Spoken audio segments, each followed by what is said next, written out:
And then lastly, it's in progress right now. And strategic deconfliction, which is the responsibility of the USS through a standard that's currently in development.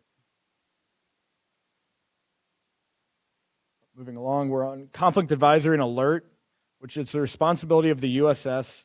The FAA resource requirement be a standard, and it's currently in development. Next, surveillance, which is the responsibility of the USS. There's no FAA resource requirement, and it's currently in development. UAS safety. So Max, can we go back to that? Ability to monitor UAS in the airspace. Surveillance is usually associated with the delivery of IFR or in some cases VFR service. Do you really mean surveillance in the same way that we use it in air traffic management? I think what we're looking at here is really the UAS security technologies that are out there to provide UVRs and other services.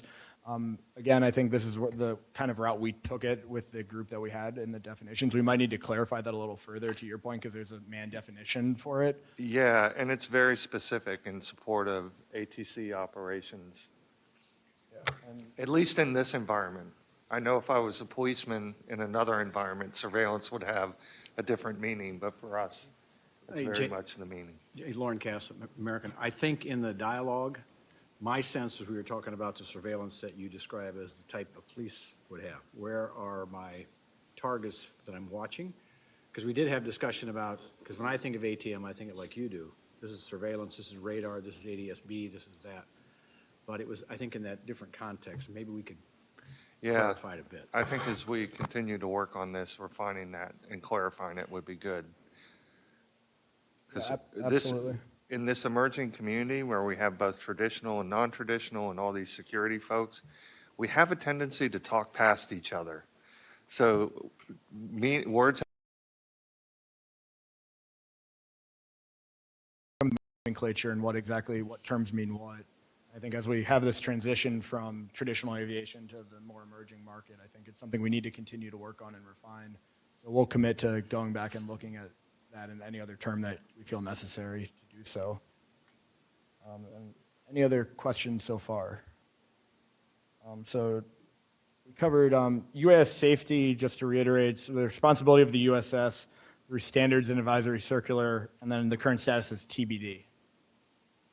Next, the next slide, we move into our medium/high priority capabilities.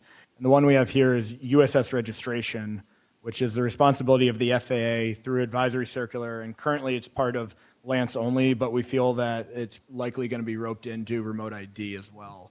So we'll see that evolving throughout the NPRM phase and into the final rule. As we get to our medium capability priorities, we talk about operator messaging, and we say that's the responsibility of the USS through a standard, and it's currently in progress now. Next, we look at ATM interface.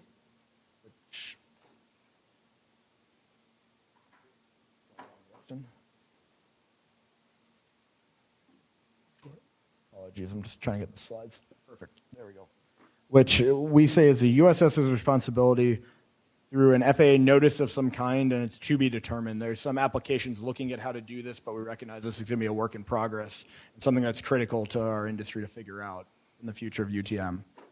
Then we get down to conformance monitoring, which is the responsibility of the USS through a standard, and the current status is TBD. Last on this slide, we have emergency, which is the responsibility of the USS through a notice of some kind, and the current status is TBD, and it looks like there's going to be some standards working on this soon.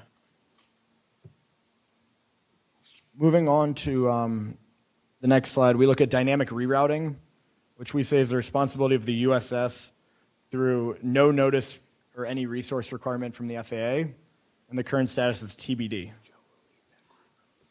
Lastly, we look at, moving along, we look at communication/C2, which is the responsibility of the operator with no FAA resource requirement, and it's currently in development.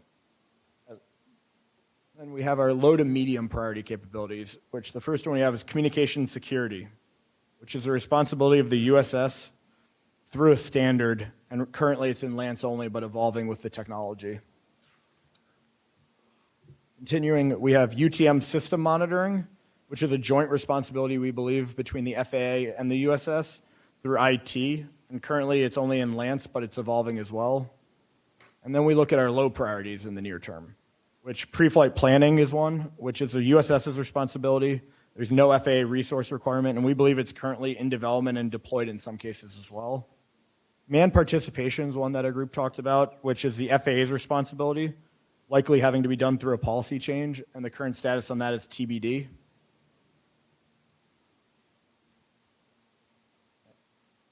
Apologies, I jumped forward. And then we have alternative navigation, which is a joint responsibility between the USS and the operator.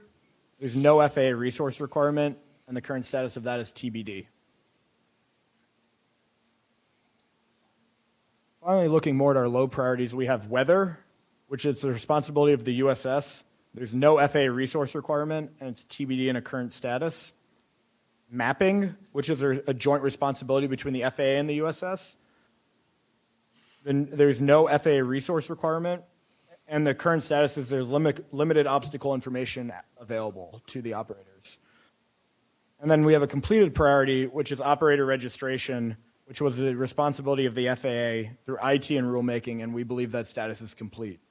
And so I just want to summarize these priority capabilities by saying the way we were able to find these is a mixture of ConOps 1.0, some of the early rumblings of ConOps 2.0 that we've been able to see, as well as adding some of them as an industry, so that these may not be exactly what comes into ConOps 2.0, but we think as an industry, these covered a broad swath of what we believed were very important to look at. And these are not meant to be encompassing by any stretch. We understand there's going to be more out there, but we thought this was a very good starting point to talk to the FAA about where to prioritize some resources. So lastly, we looked at, yes, sir. Hey, excuse me. Just real quick on the communication C2 service. No FAA resource requirement. It kind of feels like there's a requirement there from a spectrum allocation or recommendation or standard perspective. Did you guys talk at all about the needs of guidance from FAA on the use of spectrum? Absolutely. And I think spectrum's obviously a topic we touched on a little bit earlier today. It's one that's near and dear to everyone at this table's heart. I think it's the lifeblood of everything we do as an industry. And obviously this is assuming we need new allocations or depending on what specific type of spectrum you can operate on. I think there'll be some guidance that comes out of the FAA. But those are also conversations, and I think I can speak for everyone when I say this, between the FCC, NTIA, and FAA, and other through the joint process there. I think there is some definite needs, though, to understand what the spectrum capabilities for UAS are, where we might need new allocations, where we can leverage existing technologies. And it's one that I think we talked about needs to continue, and I think we saw in the last tasking as well. It's a very important topic for us to continue those discussions on. Yeah, so I agree with everything there, but your conclusion is that there's no FAA resource requirement for that service. Yeah, and that might be one we need to go back and look at in light of all of that. I think one of the nice things about this is we're going to continue to update the document, as we kind of talked about with Jay with the nomenclature. So I'll make a note that as we kind of continue to look back, that might be one we need to determine what the proper resource requirement from the FAA is. Great, thanks. Yeah. Other questions? Okay.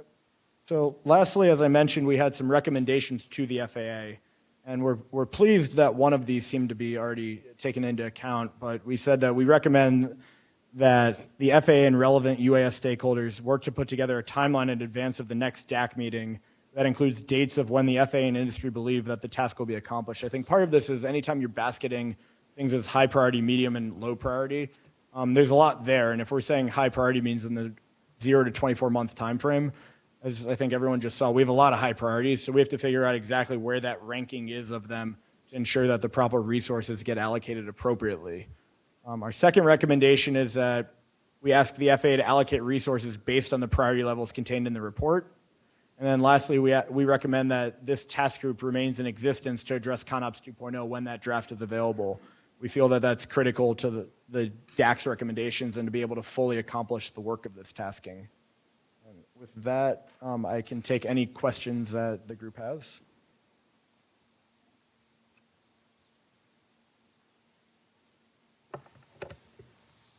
Great. Thank you very much. Thank you. Well, terrific. Well, that completes our sections and going through all of the different DAC recommendation and discussion on the different taskings. 5, 6, and 7. So why don't we go ahead into the industry-led technical topics? And for that, let me hand it back over to Jay. Okay. So back to, actually, that's where you get to see if anyone has something they want to discuss among the DAC members, but then we come back to me for new tasking. Great, let's do that then. Anything that anyone among the But this is not new tasking. DAC members would like to bring up for discussion? So one of the things we talked about, Houston Mills UPS, one of the things we talked about, it might have been right at the beginning of the IPP program. And that was, as the FAA gathered data, and it would come to an end, to perhaps use this committee as a vetting source or, again, just a sounding board, because we've got multiple industry groups here. So I'm just curious, Jay, if the FAA is still thinking about, as you wrap up the IPP, maybe bringing something that the DAC can chew on and perhaps help think about from that perspective. Sure. We need to produce a report 90 days after the end of the IPP. We've already started on the outline of that. We've also started on our message plan. And as we get closer to that and we get the report into the public, I think there will be some opportunities there. But there can also be offshoots. And you see some of the things we're discussing today. In fact, some of our responses to the recommendations we received today will be informed by the data and the experience we gained under the IPP. I can think of the response to the BB loss and a couple of things there. So we won't wait for the final report to tell you pertinent things that the DAC can chew on and take under advisement. We do consider the emerging data we see when we think about DAC taskings. I have a feeling as we get closer to the end of the to the end of the IPP, and we see what are those remaining things to do coming out of the IPP to get truly scalable, economically viable beyond visual line of sight, that will become a rich environment for industry FAA collaboration and DAC tasking. Can I also ask a question on that? When we're talking, Marilyn Moore on Reno Tahoe Airport Authority, when we're talking about the IPP projects, I thought that there was to be some learnings on roles and responsibilities. Do you still see that coming out of that would come back to the DAC? We will make everything that comes out of the IPP available to the DAC. And which roles, are you talking about roles and responsibilities on the regulatory side, and the integration side, or are you talking about the? I'm talking about kind of community, police, kind of, I think we've talked about that a lot at the very get-go where we had a tasking, and I think it was probably at the end Yeah, of so the presidential directive does instruct us to do community involvement, community integration, societal integration. And we've been very open that initially we thought we would see a lot of that through flying. And our IPP participants are engaging the communities where they're flying, and that's very positive. But it doesn't get to all of the aspects that I know that state, local, tribal, municipal communities are concerned about. So we've adopted some innovative approaches, and we think we have a methodology in working with state and locals to define needs and requirements and how we can work together as an air navigation service provider, a regulator, and that entity to start addressing those needs. But that is one that there's still more to come. We need to figure a few more things out before we can go wide with that. Jay, if the committee has interest, we could certainly, as a UAS IPP member, give a short brief, 15 minutes at most, or have another join us as well to just give you an interim. Here's our experience in IPP, lessons learned, community outreach results. I know we have surveys of 1,000 people saying, what's your public opinion of the engagement of drones and UAS and sensor activity and all that? If it would be beneficial to the DAC, we could just bring a briefing next time that we meet prior to, I think by the time we get done with IPP and 90 days later produce something, it'll be 2021 officially. So if you want to wait till then for the formal results, no worries. But if you do have interest in doing something like that, we would happily provide that if requested. Yeah. Michael and I were just nodding our heads at each other. We'd be willing to put that on an agenda, and Yeah, well, let's see if we We'll can get that either for next time or the time after. That's a great idea. Your call. I have commitment from Kansas and North Dakota, can both brief. Okay, great. UPS too. I have Chris?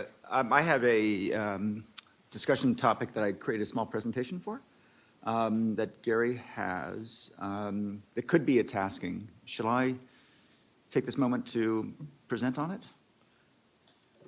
you can, up to Michael as to industry doing the presentation, but remember the tasking will come from the DFO. Understood. And we would need to look at and decide if we think it's appropriate for the DAC. So let's consider it a discussion topic, and you guys can decide what to do with it.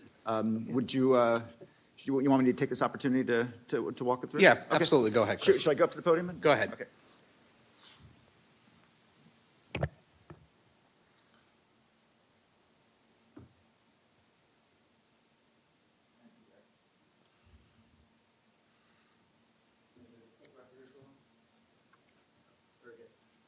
Hi, thank you for the time here. Chris Anderson, 3DR, but I'm coming to you mostly as the DNR lead within ASTM. So we are about 3 months into And the DNR process. Yeah. Just, if you would, remind everyone what D and R, not DNR, means. D and R, durability and reliability. Thank you. Do not resuscitate. D, not. A few more months and we may be there. So as you guys know, the general relationship between FAA and ASTM is that the FAA says the sort of the what it wants, and ASTM comes up with how. How could you create a test plan that would comply with the D and R means of compliance? And we're sort of midway through it. We're going to have another meeting in Syracuse in April to finish it up, and we have a deadline of October, coinciding with the expiration of some of the IPPs. In the course of doing this, we've not unexpectedly come up with some gaps, some questions that require some guidance. I would call them glitches in the matrix. And one thing in particular has to do with the role of simulation. So I'm just going to, did that come up? Yeah. So, just to remind everybody what the goals of the DNR process it's performance-based and it's designed to be faster, lower cost, a lower barrier to entry, and designed to allow for continuing innovation within the vehicle itself, because you're treating it as a system, not as a bundle of components. Now that's great, but it does come with one problem that we've identified, which is that you are only certified for the tests that you actually do. So if you want to be certified for 0 degrees Fahrenheit to 100 degrees Fahrenheit, you actually have to do a physical world test of the vehicle in the air. So unlike the old forms I'm a little bit of a TC noob on this, so forgive me if I'm not getting it quite right. But one of the traditional ways of testing a vehicle under a range of environmental conditions is you stick it in the oven, you stick it in the refrigerator, you stick it on a shaker table. The individual components have a mean time between failure, et cetera, and you sort of do it piecewise. Whereas the DNR process, you do it as a system, which means you actually have to find a representative environment in which to test, which creates a really high burden on the OEMs. We basically have to fly to Antarctica. We have to fly to the Sahara. We have to fly to the top of Mount Everest. Whatever. If that's what we want, that's where we have to test. So that is a challenge, and as a result, I don't think any of us really can let's say harmonize the sort of fast and cheap ambitions of DNR with these requirements to basically test every real world operation you want. So we're starting to think about simulation. And I mean, so my technical topic here is, to what extent would simulation data be an acceptable means of compliance? All of us use simulation already in the course of our of our development of the vehicles. The simulators are getting better and better. The simulators can simulate the entire systems. They can simulate complex environments. They can simulate traffic and interactions. And you know, we feel really good about the simulator data, but we're not sure how to submit it or whether it would be accepted. And in general, the guidance we've gotten from the FAA to date is that the FAA is uncomfortable with probabilistic, data. They like deterministic data.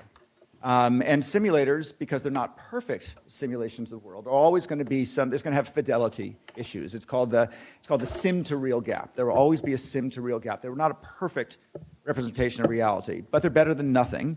And the question is, how do we sort of establish the fidelity of a simulator such that it could be admissible as part of a compliance process? And one thing we've come up with is that there's essentially two kinds of simulation. That you're simulating the logic of a system. In other words, some scenario where you have a combination of events, and does the logic then, do you have a cascade? You lost your GPS, and you're in low battery, and you just had a collision warning. Does your system logic, then go to the right place? That's deterministic. It's a binary. It either does or it doesn't. And that's pretty easy to test. Then there's the other ones which are more probabilistic, which is like, what are the odds that your sensor is going to spot this particular oncoming aircraft against this background? And so what we're thinking about is that if we we do both those simulations today, and what we're thinking about is that we could, in our failure injection matrix, we're not actually testing every possible combination of failures, simply because the FAA, the DNR guidelines have not yet specified that. But we could simulate every possible combination of failures. What we could basically do some of them in the real world, because it's easy to test, and some of them simulated, and we could submit a hybrid data set which showed which ones had been tested in the real world, which ones had been tested in the simulator. And that would be more data than we're currently submitting, but some of it is simulated data. So that's one scenario that I'd like some guidance over time from the FAA about, would that be acceptable? How would that be acceptable? Should we write it into the ASTM guidelines? And then when you get into the more probabilistic ones, when you look at environmental conditions, this is kind of where we are right now. And so I'll just kind of walk you through this chart. But basically, the way it works right now is that we do 400 hours or 4,000 hours or whatever based on our population density, in a certain environmental range. And then we do a few tests in extending the environmental range, looking at the edges, a little colder, a little hotter, whatever, et cetera. But there's a bunch that we just can't test, just because we don't have the right test environment. And the question is, could we someday have a path towards delivering a combination of real-world test data and simulated data to show the fidelity of the simulator, and then just simulated data for some of these edge cases and boundary conditions that we weren't able to physically test for. Obviously, the probability of that would be there's going to be some risk inherent, but we're in a low risk category here, and these are low probability events.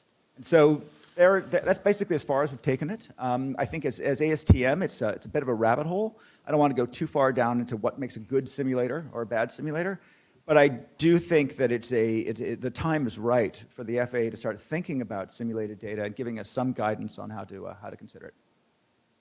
That was it. Shall I? I'll return to my seat for discussion. Thank you, Chris. I think that was very helpful, especially in educating people who aren't as familiar with that process. So let me go ahead and open up. Are there any questions for Chris? Or any other comments? Not a question, but just a comment, and appreciate the content and the thoughtful approach. At Wing, we use simulation quite intensively, and when we talk about some of the very low likelihood of failure scenarios, there's no other way to test those but simulation. Just to give some orders of magnitude, we run 1 million or more simulations a day, and those help us get to those level of nines we're trying to get to. So if there is a way through ASTM standards or industry consensus or work with the FAA to bring that learning and data and support into the DNR process, we would be happy to support that and look at how we can contribute. Thanks. Other comments? So just a more general comment. Thank you, Chris, for that. Just generally about the meeting and our work, which has been great. I just wanted to acknowledge and appreciate the feedback that we've seen from the FAA. This is, some of us have been at the DAC for years, and really we're now seeing the full circle of getting some work done, putting out work product in a short period of time, and most importantly, seeing what the FAA has to say about it, which really validates all the time and effort that we spend here and also offline in the task groups doing it, and then ultimately trying to implement something that collaboratively reflects the industry's approach, the stakeholders' approach, as well as the FAA's thoughts on what's useful. So when we think about remote ID, something that we've been committed to for years, this is very helpful in knowing how can DJI and others move forward with safety and security goals well before the regulations will get there. And so we appreciate the advice as well as our opportunity to collaborate in this cycle of input and feedback. Thank you. Oh, thank you. It's been a good learning experience for us as well. And I can say Todd mentioned the 90 days and how much work you need to put in 90 days. We have a lot of lessons learned in our first review and response to DAC recommendations. Hopefully it'll be a little smoother internally next time. But it was a very worthwhile process, and I'm looking forward to moving out on the recommendations and the responses. I'd add just one more thing to Chris, thanks. Even in the, just to comment that even in the world of sort of traditional avionics component certification, there are certain requirements that you can't test in an actual real-world environment or even in a test lab, and there are allowances for analysis, and a lot of times that analysis does include an element of simulation, so it's not unprecedented what you're suggesting, so I think that makes a lot of sense.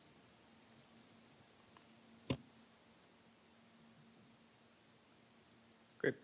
Any other items that any members of the DAC would like to bring up for discussion or comment?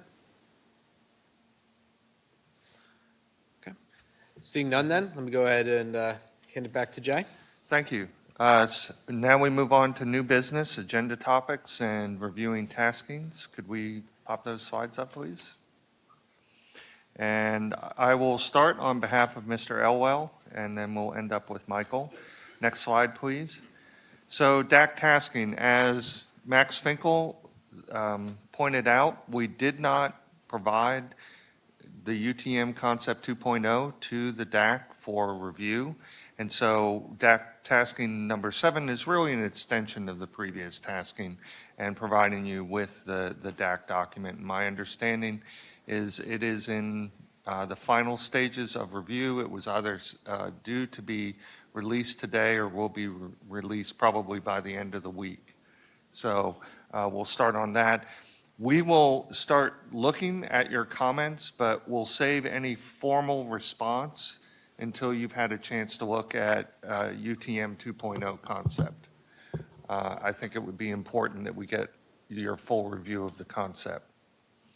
So with that, will you keep it with Mr. Silver? Yeah, we're going to keep that with Mr. Silver and the team currently working on it. Okay, perfect. So the next DAC tasking, next slide, please. Yes, tasking number 8, aviation safety culture for drone operators. This actually bubbled up through the DAC, and we appreciate it. What are the ways we can help the drone community fully adopt the safety culture that's so ingrained in manned aviation?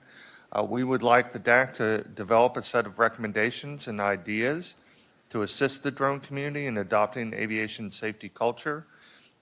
This includes ideas for motivation and suggestions for industry involvement in the process of building up this safety culture. So, Michael, we'd like you to take this on, and do you have someone you'd like to lead it? Terrific. Yeah, we'd like to go ahead and recommend Captain Joe DePete to lead the group. All right, thank you. I appreciate that. Close to the I'm mic, glad to take please. it on. And I'd like to. We can't hear you. You got to move the. Yeah, finally get it. Yeah, they're shotgun mics. You have to talk right at them. Yeah, right into it. Okay.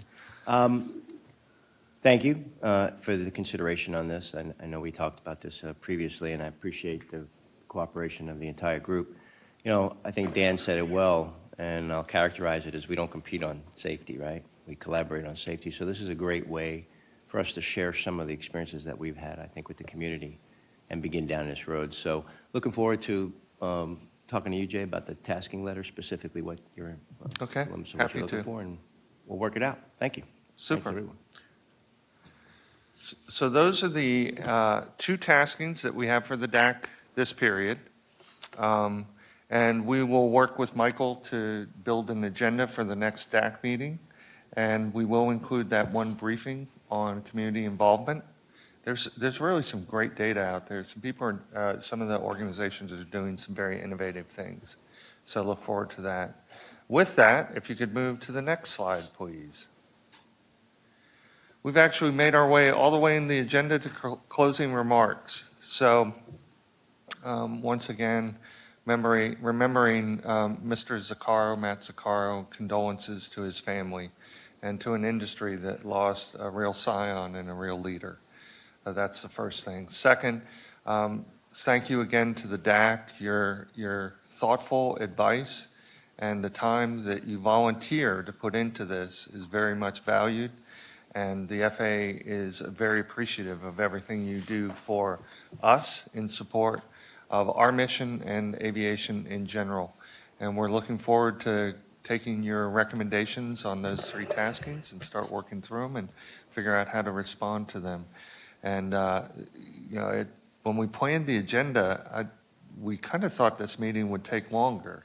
It's an efficient group. Yeah, it's an efficient group. So I think we'll go back and relook at that next time, and maybe we have some, especially since we'll only have two taskings, we might have more of an opportunity for some in-depth discussion on some topics. With that, Michael? Great. So before we go ahead and adjourn, I would like to not only thank everybody who's here and all the people that have also contributed to many of the topics that are either watching online or have just been part of this overall community. But when you see the progress in particular that this organization has made over this past year, it was just 3 meetings ago that we decided that here we're going to be working hand in hand with the FAA, some of the top priorities that we wanted to tackle. The very next meeting, our first 3 task groups presented, and now here at our 3rd meeting, we have feedback from the FAA of the direction they're headed in and what recommendations they're taking from the industry, and then some feedback on why and certain things that need further research and other discussion groups that we're setting up. So I actually think you have to take a win when you can. And when you see just the success that we've had so far this year, I'm even more excited. I feel even more empowered that we're headed in the right direction between this public and private partnership, between the government and a lot of the industry sitting around the room, and I'm very, very excited about it. To add on to that a little bit, there is one person that I did want to call out. I'd like to actually thank Diana Cooper for all of her contributions to the DAC and congratulate her on her new role as head of the U.S. policy for Hyundai UAM. She'll be continuing to be involved with the DAC. She's been a personal help to myself and many members of the FAA in these meetings in the past and many of the task groups. And don't worry, we'll still be leveraging her as a resource for that in the future. But I wanted to call her out and say thank you and also congratulations on your new role, Diana. And lastly, I do want to end on something that very important that I had opened with. As I mentioned, the DOT is going to be soliciting additional members for this very, very important organization to get us back up to the fully appointed 35. And I want to make sure that if you have suggestions or ideas for people that would be great additions to this group, to diversify the people around the table, make sure we have all the right industry experience at all of the different levels. I encourage you to let people know about that upcoming solicitation so we can make sure that this group and this organization, this industry is running full force. So with that, everyone, I want to thank you for participating in today's meeting, and I look forward to getting together at our next scheduled time. Thank you.